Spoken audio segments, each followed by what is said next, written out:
Bonjour à tous, bienvenue au webinaire sur les tendances de marché des solutions digitales pour la gestion financière. Mon nom est Bénédicte Godet, je suis responsable marketing et communication chez Bissam. Je vous remercie beaucoup pour votre participation aujourd'hui. Avant de commencer, je souhaiterais vous présenter rapidement Bissam. Donc, le groupe Bissam a été créé en 2000. C'est un des leaders mondiaux en solutions de mesure et attribution de performance, de risque et de reporting. Notre plateforme B1 a été adoptée par de nombreuses institutions financières dans le monde. Nous sommes présents désormais dans la plupart des grandes places financières, Paris, Londres, Genève, Boston, New York, Hong Kong, Singapour et Melbourne. Notre plateforme B1 a aussi été élue pour la 6e année consécutive la meilleure solution de mesure et d'attribution de performance lors des BST Awards. Le webinaire d'aujourd'hui sera présenté par David Lope, responsable des comptes clients Europe de l'Ouest chez Bissam. La présentation durera environ 40 minutes et sera suivie de questions-réponses. Donc je vous invite à poser vos questions tout au long du webinaire via la fenêtre de l'outil dans l'onglet marqué questions. Nous répondrons au maximum de questions dans le temps imparti à la fin de la présentation. Donc je passe la parole à David. Merci Bénédicte. Bonjour à tous. Nous allons donc aborder un thème très à la mode, les solutions digitales au service de la gestion financière, en particulier de la relation client. On verra donc dans un premier temps ce que c'est qu'une stratégie digitale. Ensuite, comment cela se traduit à travers les relations avec les investisseurs, qui ils sont et comment ça fonctionne. Ensuite, les prestations de services digitalisés. Et enfin, nous essaierons de conclure sur une note positive. Alors, le métier du service client, c'est plutôt une démarche dite globale qui inclut la mesure, l'analyse et la performance, le risque et le reporting. Alors, c'est assez important parce qu'il y a une quinzaine d'années, c'était essentiellement du reporting pour pousser de l'information et ça a subi plutôt une grosse mutation en se déplaçant du back middle vers du middle front, essentiellement sous l'impulsion de la libéralisation des marchés et de l'internationalisation aussi de ces marchés. La complexification des instruments financiers. Il y a 15 ans, on avait un peu de hedge fund, mais aujourd'hui, on a l'usage massif de tout ce qui est produits dérivés, produits structurés. Un certain nombre de crises financières qui se sont amplifiées et qui ont une fréquence beaucoup plus importante, ce qui a amené un durcissement de la réglementation, une maturité qui s'est développée chez les investisseurs et qui a ouvert la porte à de nouvelles attentes, une explosion de nouvelles technologies. Il y a, juste avant 2000, on avait du mal à avoir de manière informatisée les différents flux qui permettaient de valoriser et de calculer des performances. Aujourd'hui, on a plus de données qu'il nous en faudrait et c'est une vraie problématique. Alors cette problématique, même si elle est importante, aujourd'hui, elle est essentielle. C'est-à-dire que sans données élémentaires, sans maîtrise des calculs, sans maîtrise des formules et des outils, aujourd'hui, on n'existe pas dans la mesure de perf et dans le reporting. Donc ça, on considère que c'est une condition sine qua non. Ce qui fait que le support de restitution et d'échange, c'est ça qui va être un vecteur de différenciation. En passant par toutes les phases, c'est-à-dire on fait de la recherche, on identifie une stratégie, cette stratégie elle est reprise par les concurrents, ensuite elle se standardise, ensuite elle se normalise et on recherche encore à se différencier et c'est un cycle, le cycle de la différenciation qui finalement ne s'arrête jamais. Donc faire ne suffit plus, il faut le dire, et la stratégie digitale est une des solutions pour le faire. Alors, qu'est-ce que c'est qu'une stratégie digitale? D'abord, on va commencer par ce que ce n'est pas. C'est-à-dire que une action sur LinkedIn, sur Twitter, sur l'iPad ou l'iPhone ou tous les supports numériques qu'on pourrait imaginer, des blogs, du Facebook, du YouTube, des forums, je ne sais quelle recherche, etc. Tout ça, ça ne constitue pas en soi une stratégie digitale. Une stratégie digitale, alors il y a 5 clés de lecture identifiées, et si on veut regarder succinctement, d'abord c'est une vision, donc il faut une stratégie, il faut que quelqu'un à un moment donné définisse une vision. En général, pour que ça fonctionne, il faut que ce soit la direction générale.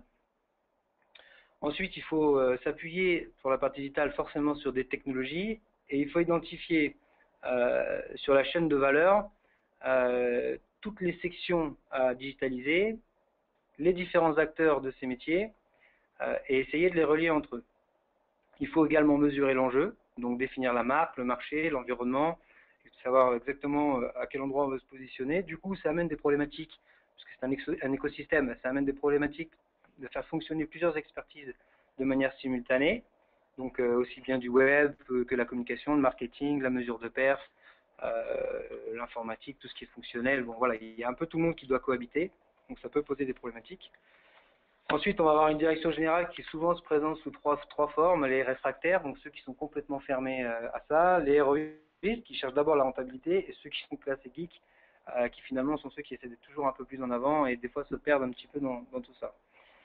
Derrière, ça va avoir un impact sur le business et sur les outils qui existent aujourd'hui. Alors, une petite carte du monde des flux Internet. On voit bien qu'il y a deux grandes zones d'échange qui sont l'Amérique du Nord et l'Europe. On ne le verra pas dans la présentation, mais il faut savoir que 98% des serveurs qui hostent aujourd'hui les applicatifs sont aux États-Unis et 2% se répartissent essentiellement au Japon. Nous, je crois que la France est à la 8e ou 9e position. Donc ça, c'est assez intéressant pour voir un petit peu où sont les échanges dans le monde. Ce qui se passe dans le monde également dans 60 secondes. Alors la volumétrie, elle est assez impressionnante. Il y a 98 000 tweets par minute, 100 nouveaux comptes LinkedIn, 168 millions d'emails échangés, 1500 posts sur les blogs.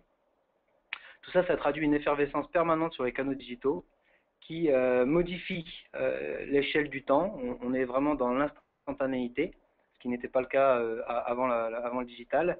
Et tout ça, ça a des points positifs, mais ça laisse pas non plus beaucoup de temps pour la réflexion et la mesure. Je prends un exemple, il n'y a pas très longtemps, enfin maintenant ça date un petit peu, mais il y a eu l'intervention de Vladimir Poutine, qui avait dit qu'il était préférable de ne pas parler aux femmes, en tout cas de ne pas débattre avec les femmes, et ça avait fait tout un sujet sur la bonne ou la mauvaise traduction. Et moi, ce qui m'a interpellé, c'est que le quasiment de manière instantanée, Madame Treadweiler a tweeté en disant c'est inadmissible, etc., etc. Et finalement, derrière, il y a eu un débat, même si dans le fond, elle a raison. Elle n'était pas certaine à ce moment-là que c'était la bonne traduction, que tout était parfait et qu'elle pouvait s'exprimer, mais elle le fait quand même. Et du coup, si c'est pas bien, si c'est une mauvaise interprétation, elle s'est exposée à l'instantanéité justement de cette manière de fonctionner. Ça veut dire qu'il faut mesurer le contenu qu'on pousse, et ça on va le voir dans les slides suivants. Il faut prendre du temps à réfléchir sur ce qu'on a envie de mettre en avant, comment on veut le mettre en avant, parce que derrière, ça va avoir un impact qu'on ne peut pas toujours maîtriser. Souvent, les autres nous connaissent avant même de nous avoir rencontrés. Et ça, c'est un élément assez déterminant. D'autre part, ces consommateurs d'informations, tous ces gens qui vont chercher l'information, soulèvent justement cette problématique de contenu. C'est-à-dire qu'aujourd'hui, il y a tellement de notions, d'éléments fournis à droite, à gauche, qu'on ne va chercher que ce qui nous intéresse. Donc il faut cibler ce qu'on veut dire, et pour être écouté, il faut désormais être intéressant et surtout différent. Alors, comment ça se traduit?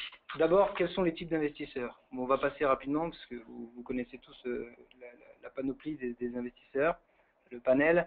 Il y a les corporates, qui en général sont plutôt sur de la gestion de la trésorerie. Donc là, ça va être du reporting que vous connaissez, c'est anciennement AFTE, donc tout ce qui est normes FMGO. Les zinzins, donc les grands institutionnels, j'ai un peu regroupé tout le monde, hein, les banques, les compagnies d'assurance, les caisses de retraite, un peu tous les grands institutionnels. Banque privée, family office, c'est plutôt la même catégorie, même si les attentes ne sont pas les mêmes. Et puis il va y avoir le CGPI et le retail.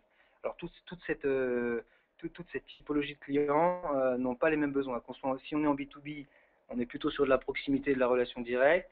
Si on est en B2C, on va plutôt être sur de la partie impersonnelle, globale et de masse. Nous, on va dire que globalement, ce qui nous intéresse, c'est le B2B ou le B2B2C. Parce que le B2C, on ne le rencontre pas trop, à part dans le réseau. Donc on va dire que cette section-là nous intéresse un peu moins. Alors, on a quand même un petit retard, on va le voir juste après, mais les asset managers sont plutôt en retard dans le monde de la finance par rapport à la gestion privée. Pourquoi? Parce que il y a vraiment une différence. La stratégie digitale, elle s'oriente vers le service, plus que sur le produit. Si on prenait un exemple, Renault, aujourd'hui, dans leur stratégie de communication digitale, ils vendent plus des véhicules, ils vendent de la mobilité. Et ça, c'est un facteur très différenciant d'arriver à prendre conscience que ce qui est à mettre en avant, c'est le service et que le produit est finalement annexe. Alors la gestion privée, on va faire rapide.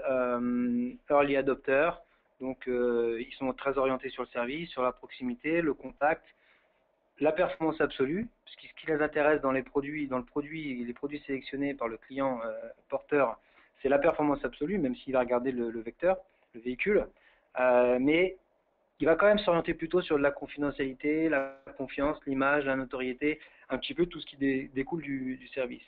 Alors, savoir que les avoirs mondiaux sur la gestion privée en 2012, c'était 46 200 milliards. Alors comme ça, c'est un peu difficile à mesurer, mais c'est l'équivalent de la richesse du sol africain, qui était estimé en 2009, donc sur toutes les comos africaines, c'est l'équivalent. Donc là, ça donne un peu plus la mesure de ce que c'est. Donc je disais, le produit n'est pas central. Ce qui compte, c'est la performance. Et on voit bien qu'il y a des niveaux, en fait, à travers la gestion privée. Si on le prend dans sa globalité, on a 4 niveaux. On va avoir la gestion classique, bancaire, la gestion patrimoniale, la gestion de fortune et les family office.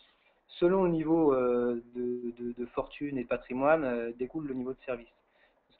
Mais néanmoins, ces 4 points bénéficient aujourd'hui d'une digitalisation du service.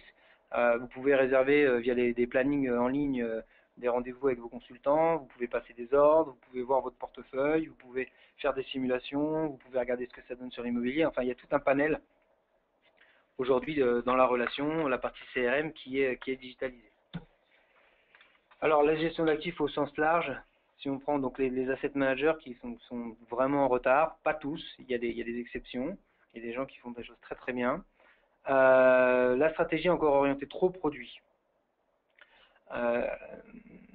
C'est pas évident parce que là pour le coup, le client, il représente plus une institution individuelle, il représente une institution, il représente plus une personne physique, pardon. La personne physique, elle a des contraintes, mais c'est pas elle qui porte les contraintes réglementaires.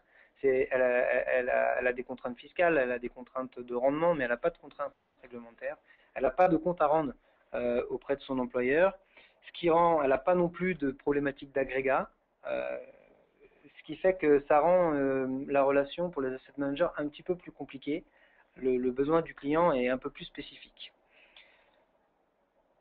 On a également des problématiques qui sont liées à la masse, au volume de données, puisqu'on est sur des données et des volumes qui sont quand même très nettement différents. Donc il va y avoir des problématiques de stockage, de traitement, la problématique aussi de diffusion des indices. Si vous diffusez sur des sites ou des espaces dédiés des indices que vous achetez, il y a une problématique. Voilà, comment vous faites aujourd'hui pour le faire? Est-ce que vous payez les droits? Comment on mesure cette diffusion? Toutes ces problématiques-là, ça ralentit l'adoption du digital. La réglementation, bien sûr, les outils qui sont existants, tout ça, ça fait un tas d'éléments qui viennent ralentir l'adoption de la stratégie digitale. Si on rajoute à ça la structure même des asset managers, donc il faut arriver à coordonner la direction générale, la DSI, la mesure de perf, le marketing, le commercial, la communication, le web, vérifier avec le RCCI que tout est conforme, qu'on répond à tous les éléments juridiques, on a les bons disclaimers, si on est en Suisse, c'est pas le même disclaimer, si on est en Allemagne, c'est pas le même disclaimer. Donc tout un tas de spécificités qui rendent la tâche un petit peu difficile. Et puis on rajoute à ça la direction des achats, qui va venir contrôler qu'on n'a pas trop dépensé et que finalement notre recherche de rentabilité, à un moment donné, elle a du sens. Un élément qui est très important aussi, c'est le fait que les asset managers ne disposent pas de la tenue de compte. C'est-à-dire qu'ils ont une partie de l'information. Souvent, la gestion du passif, pour les meilleurs, elle est approximative. Pour les moins bons, elle est erronée. Ça arrive assez souvent de voir des asset managers qui ont des positions négatives sur certains fonds. Ce qui fait que la restitution, elle est partielle. On ne va pas pouvoir donner toute l'information au client. Donc le grand institutionnel, lui, quand il va récupérer du reporting spécifique dédié, il va avoir un problème d'agrégat. Donc si on lui donne des choses jolies mais qui ne peut pas agréger avec ses autres positions chez les autres asset managers, il a une problématique. Et on voit bien, il y a des discussions récemment à la F2I avec des institutionnels, qu'on revient en fait à un portefeuille pour l'échange, par exemple sur S2, on revient à du portefeuille sommaire enrichi, et on ne délivre pas le résultat final parce que derrière, il y a cette problématique d'agrégat. Encore un élément pénalisant, c'est qu'on a des clients aujourd'hui chez les asset managers qui ne sont pas prêts à payer le service. Quand on voit à travers les appels d'offres les fees qui sont négociés aujourd'hui, il y a certains appels d'offres qui sont gagnés, où on sait que la gestion va être négative, on sait qu'on ne va pas gagner d'argent, on le prend pour le volume, et les asset managers n'arrivent pas aujourd'hui à faire payer le service, ce qui veut dire que c'est un empilement encore des frais. Donc, on prend des positions aujourd'hui, on engage aujourd'hui des investissements dont on n'est pas certain d'arriver à récupérer une certaine rentabilité. Il faut également faire intégrer la notion de change management, donc avec ces différents services et ces métiers qu'il faut faire travailler ensemble. Il y a du changement. Et ces changements, ils sont plutôt intégrés en général comme perturbants plutôt que positifs.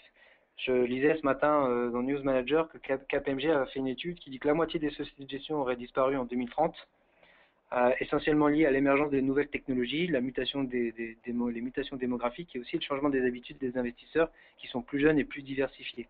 Et tout le monde a entendu parler de Google qui aujourd'hui peut représenter une menace pour la gestion d'actifs.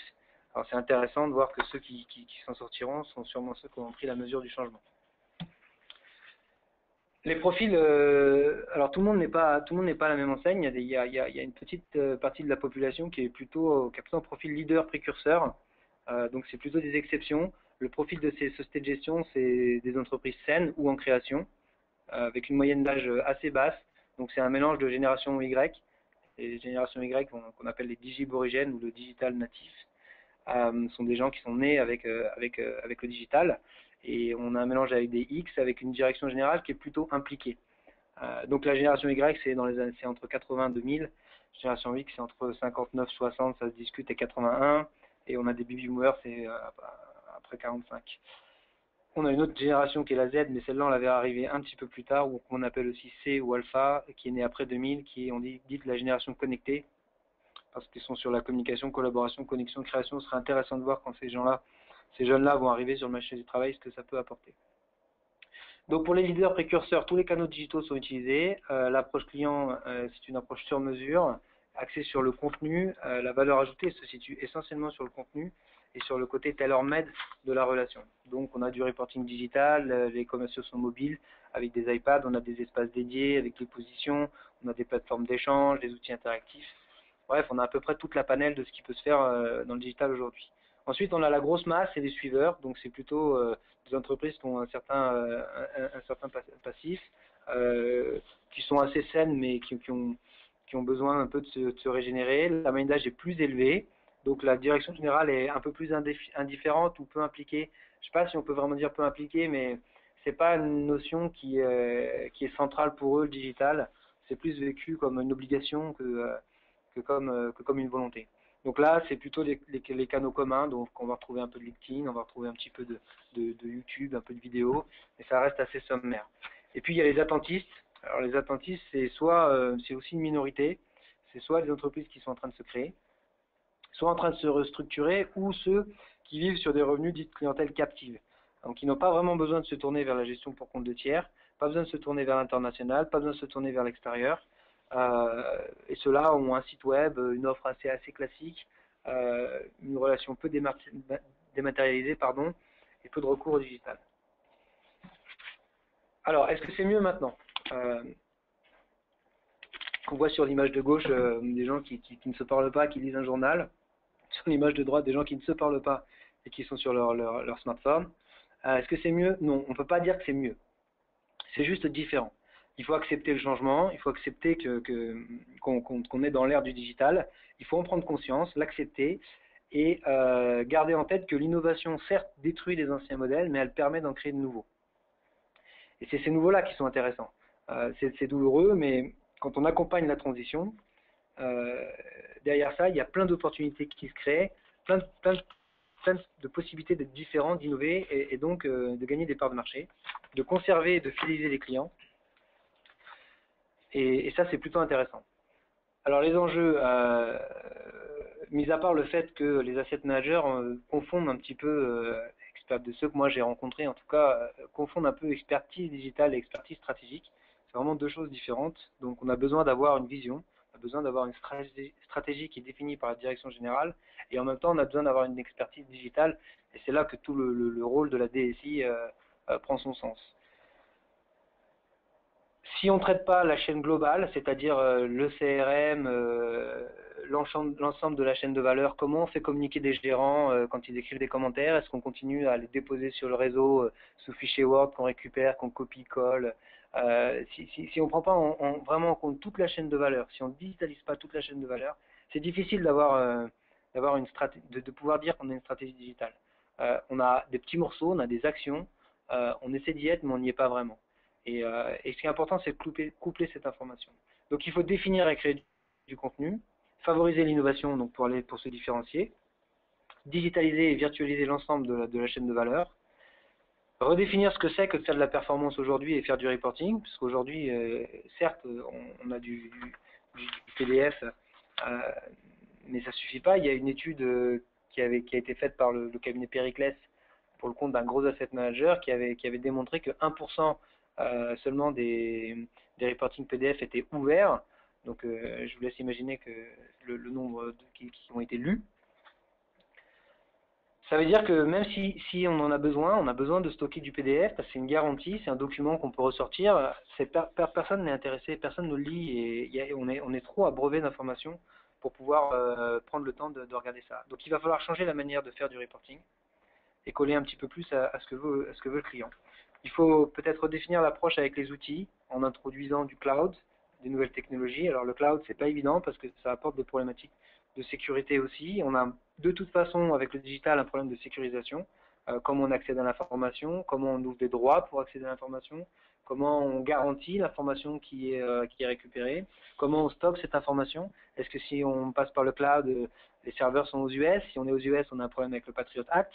Le Patriot Act, ça permet au gouvernement américain de récupérer la data pour toutes les qui sont stockées par les entreprises américaines. On a la même chose au UK.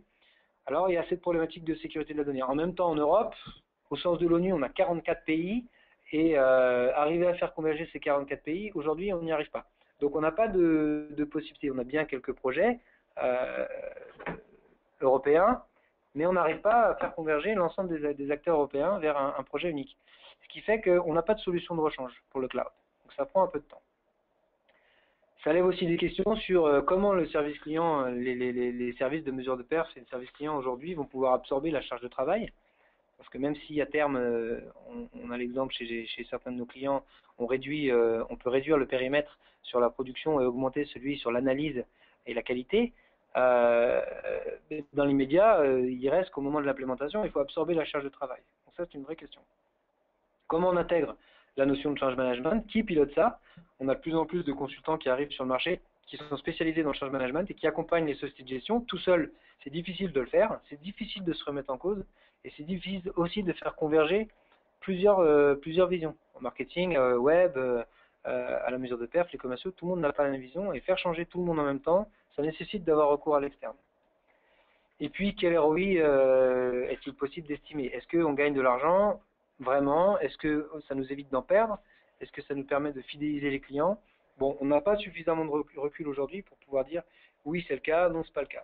Certains l'ont fait, on a vu avec eux une fidélisation accrue, on a vu une baisse des coûts en interne. C'est difficile de mesurer réellement ce retour sur investissement. Alors, les opportunités de la stratégie digitale. L'AFG avait produit un rapport dans lequel elle mettait l'accent sur, d'une part, les critères de conquête et de conservation des clients, d'une part, axé sur la relation client et d'autre part sur le produit. On s'aperçoit que sur la relation client, ce qui compte, c'est la confiance, la disponibilité, la qualité du reporting, la notoriété et l'ancienneté de la relation. Et sur le produit, ça va être le style de gestion normal, puisque quand on cherche une diversification, on va aller chercher d'abord le style de gestion, et puis ensuite la performance absolue. Et seulement après vient la gestion des risques. La performance relative, c'est difficilement vendable, même quand les marchés sont totalement baissiers, et la taille de la structure, et puis tout un tas de petites choses. Ça veut dire quand même que la relation, elle est basée sur une meilleure transparence, et ça, la stratégie TAL, ça nous apporte cette opportunité. Sur la diffusion de l'information, on peut donner beaucoup d'informations, on peut créer des espaces dédiés qui permettent d'avoir une certaine proximité continue avec les clients. On peut avoir un service personnalisé avec des reportings sur mesure qui répondent à ce que le client a envie de voir. Ça permet aussi d'apporter un service novateur. Pour l'asset manager, ça permet de se différencier, de se structurer, de mieux informer, de mieux échanger, de mieux connaître les comportements des clients et leurs intérêts, de les fidéliser, d'améliorer les services offerts et surtout d'exploiter des données de marché et des données de CRM qui aujourd'hui ne sont pas totalement utilisées par les asset managers. Ce que c'est que le service client digitalisé. Alors, il y a 4 principes. Alors, selon, on pourrait en avoir 4, 5, 6, 7. Il y a 4 principes qui sont vraiment clés. D'une part, c'est avoir une prestation adaptée à chaque typologie de client et en fonction de l'objectif final. D'où l'importance d'être relié au CRM et de mesurer les enjeux. Connaître son client, ça permet de répondre à ses besoins. Ensuite, le deuxième principe, c'est des délais courts. Comme je l'ai dit, on a vraiment réduit la temporalité, on est dans l'instantanéité en termes de communication. Et ben on a fait la même chose avec les reporting. Quand on était à J+15, J+20 sur des valorisations hebdomadaires plus fin de mois, on est aujourd'hui à de la valorisation quotidienne avec des reportings hebdomadaires qui doivent sortir à J+1, des reportings mensuels qui, s'ils sortent après J+7, 8, on considère que c'est une mauvaise production. Donc en général, on est plutôt à J+5. Donc il faut des délais courts, beaucoup plus de fréquences, beaucoup plus d'indicateurs, beaucoup plus de détails, et en même temps, des commentaires de gestion plutôt concis et pertinents. D'où le troisième principe, celui de la valeur ajoutée. Ce que le client attend, c'est du service client, c'est qu'il soit d'ailleurs externe ou interne, parce qu'il y a les gérants sont des clients, les commerciaux sont des clients, la direction générale sont des clients. C'est vrai qu'il y a 3 piliers en général dans le service client. Il y a la partie production de fact sheet récurrente, il y a la partie, on va dire, analytique, donc on analyse, on fait de la mesure, on fait de l'attribution de performance, et puis il y a toute la partie ad hoc, qui va être du reporting non standardisé, à des dates diverses et variées, sous des axes totalement différents, des nomenclatures différentes. Donc il y a vraiment ces 3 métiers, et ces 3 métiers-là doivent apporter de la valeur ajoutée. Sans valeur ajoutée, ça n'a pas d'intérêt de faire du service, et en tout cas, ça n'est pas facturable. Ensuite, et c'est là où la technologie nous aide, il faut de la flexibilité, il faut de la modernité du design. Si on n'est pas, aujourd'hui, si on ne diffuse pas sur tous les supports, bon, on n'existe pas. Voilà, très clairement, il faut faire du XML, il faut faire du PDF, il faut faire du web, il faut avoir toute la panoplie des formats qui existent. Il faut pouvoir abreuver et permettre au client d'agréger tout ce qu'il a envie de faire. Il faut lui donner des plateformes web dans lesquelles il se retrouve, il a un espace dédié, convivial, où il retrouve ses différents éléments, ses graphiques. Il n'a que ce qui lui est utile. Et surtout, il a l'impression d'être dans un environnement personnalisé qui lui est propre et de ne pas être traité comme tout le monde.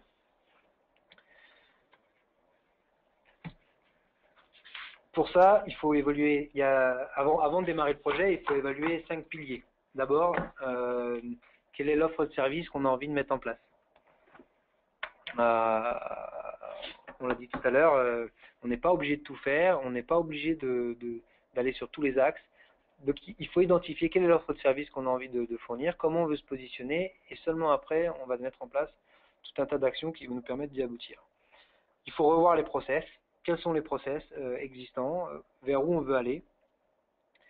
Il faudra aussi revoir donc l'organisation, puisque je l'ai dit, digitaliser la chaîne de valeur. c'est important et c'est essentiel. Du coup, ça va modifier l'organisation. Il faut s'appuyer sur les systèmes d'information. Il faut évaluer ce qu'on est capable de faire, ce qu'on n'est pas capable de faire, les outils qui sont mis à disposition, les compétences qu'on a en interne. Si on ne les a pas, il faut les développer. On n'est pas forcément obligé d'aller les chercher, mais on peut les développer. Et puis, il y a toute la partie data qui, malgré tout, reste essentielle et pour lesquelles, aujourd'hui, on n'a pas encore toutes les solutions parce que les asset managers disposent d'énormément d'informations, soit via leur outil de tenue de position, soit via leur asset servicer, soit le référentiel valeur. Il n'y a pas une société de gestion aujourd'hui qui n'a pas un projet dit Octopus de centralisation de données. Il n'y a pas une société de gestion qui n'a pas de problématique de data warehouse. Il n'y a pas une société de gestion qui n'a pas de problème de réconciliation de ses sensibilités, de ses positions comptables avec ses positions de gestion. Tous ces sujets-là, ça amène de la data et on a besoin de qualifier, de quantifier, de mesurer ce qui va être utilisé, de structurer toute cette donnée.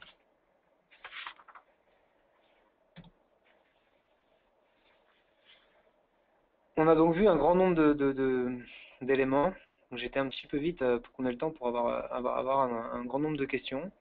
Une notion importante, c'est de ne pas confondre voilà, le digital, stratégie digitale, c'est pas simplement d'aller sur différents vecteurs, même si, ok, il y a une Google Attitude, on la connaît, c'est facile de rechercher tout ce qu'on veut, c'est facile d'aller sur LinkedIn aussi, de pousser de l'information, mais ça ne fait pas une stratégie digitale.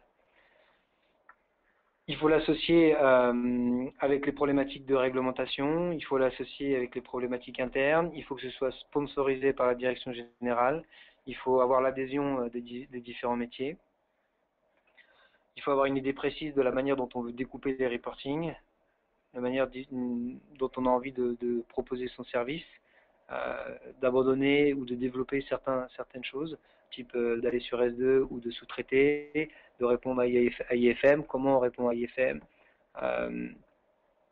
Donc toutes ces questions-là, il faut se les poser. C'est un marché qui est encore assez immature, c'est difficile de tirer des conclusions. Il y a des asset managers qui font des choses très bien. On entend beaucoup le 2.0 un peu partout sur beaucoup d'éléments. Mais même s'il y a des choses très bien, c'est difficile, on n'a pas le recul suffisant pour pouvoir se dire, ok, ça ça doit devenir maintenant du standard. Ce que je disais au début, dans le cycle de la différenciation, on n'en est pas encore à, ok, ça doit devenir la norme. On en est à, tout le monde essaie de se différencier, et puis ensuite on va entrer dans une phase où on va prendre ce qu'il y a de meilleur et on va essayer de standardiser. Néanmoins, ça permet à ceux qui le font d'améliorer grandement la relation client, d'améliorer l'écoute, l'échange, la fidélisation, aussi la valorisation du client et de la relation, valoriser aussi les équipes, parce que la mesure de perf, la reporting jusque-là, c'était pas forcément le métier le plus valorisé. On s'aperçoit maintenant que c'est quand même relativement central et qu'il y a beaucoup de connexions, soit avec le marketing, la com, le commercial et même la gestion. Donc il y a énormément de connexions. Ça permet d'avoir une meilleure réactivité, plus de flexibilité, de gérer les risques opérationnels aussi, d'améliorer la sécurité, en tout cas de se poser les questions, les bonnes questions sur la sécurité, les questions de la donnée, de maîtriser les coûts, parce qu'il y a clairement là-dessus, en tout cas sur le cloud, on sait que ça permet de réduire les coûts. On a un retour d'expérience significatif en Amérique du Nord sur sa mise en place. Il faut savoir que l'Europe, on a à peu près 2 à 3 ans de retard sur les US, donc ça nous permet de mesurer un petit peu ce qui est fait outre-Manche, même un peu plus loin, parce qu'au UK aussi, ils sont très en avance. Ce qui fait que on sait que ça réduit les coûts, on sait que c'est plutôt bon, il faut juste qu'on trouve des solutions pour héberger en Europe et réduire un petit peu cette problématique de sécurité d'accès à la donnée. On a vu dernièrement avec les écoutes téléphoniques et toutes ces histoires, il y a beaucoup de méfiance. La France est un pays de méfiance. J'avais cité il n'y a pas très longtemps que 87% des demandes d'effacement de la data, de la donnée et de l'information sur le web provient des autorités françaises dans le monde. Donc on est le pays le plus méfiant. Ça veut pas dire que il faut pas aller sur le digital. Ça veut dire simplement peut-être qu'il faut le faire de manière locale. D'ailleurs, ça ouvre une question. Est-ce qu'il faut quand on est une entreprise, un asset manager global, est-ce qu'il faut avoir un service client local ou avoir un service client global? Mais je n'ai pas la réponse. Je pense que c'est une bonne question. L'idée quand même du digital, c'est de développer la compétitivité, d'améliorer la qualité relationnelle. Et ça, je le répète, et je vais finir là-dessus, ça repose sur une vision globale. Donc il faut une stratégie, il faut que la direction générale soit sponsor, il faut des compétences technologiques, il faut remettre la DSI au centre des discussions sur quel outil utiliser, comment les utiliser. Et puis il faut aussi que l'entreprise ait une volonté de changer. Et c'est que s'il y a ces trois conditions qu'on pourra arriver à faire du reporting spécifique, des demandes ad hoc très rapides, standardisées, spécifiques, avec des plannings très serrés, et innover par rapport aux concurrents.